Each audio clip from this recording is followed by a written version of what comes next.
wai iyayen manzon Allah, wai su ne suka zama abin wulaƙanci da tozartarwa. Ina masoya kuke, ina sarkin musulmi. To jama'a salamu alaikum. Matashiyar da take da kishin addinin musulunci a arewacin Najeriya ta fito ta nuna kishinta tana kuka tana kira ina sarkin musulmi. Me yasa aka bar malamai da dama wasu suna zagin iyayen annabi wasu suna kafirta iyayen annabi? To bari mu samu kufafen bidiyon ku gane da idanuwanku.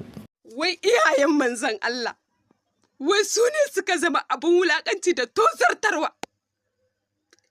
Ina masoya kuke, ina sarkin musulmi, ina shugabanni, ko ku sojoji, duk kuna ina. Duk wanda zai riƙe makami, in dai ba annabi zai kare da darajar annabi ba, Allah wadarai da shi. Abin da ya sa ba zan zagi shugabanninmu ba a yau, saboda manzo Allah ya ce zagin shugabanni haramun ne, shi kaɗai yake dakatar da ni. Da sarkin musulmi sai ka tabbatar da cewa ka ci darajar annabi.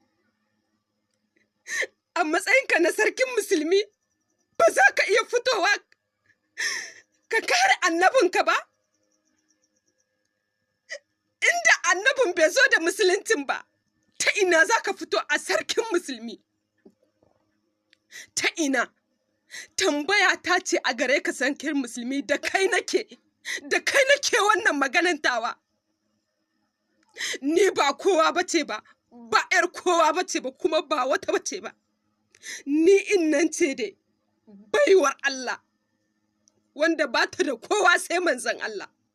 Ba ni da kowa sai Shehu Ibrahim, ba ni da kowa sai Shehu Abul Fati, ba ni da kowa sai Muhammadu Jibrima. Wallahi summa tallahi, na rantse da Sayyida Amina, na rantse da zatin Sayyida Amina, na rantse da kaɗaitan Sayyida Fadima.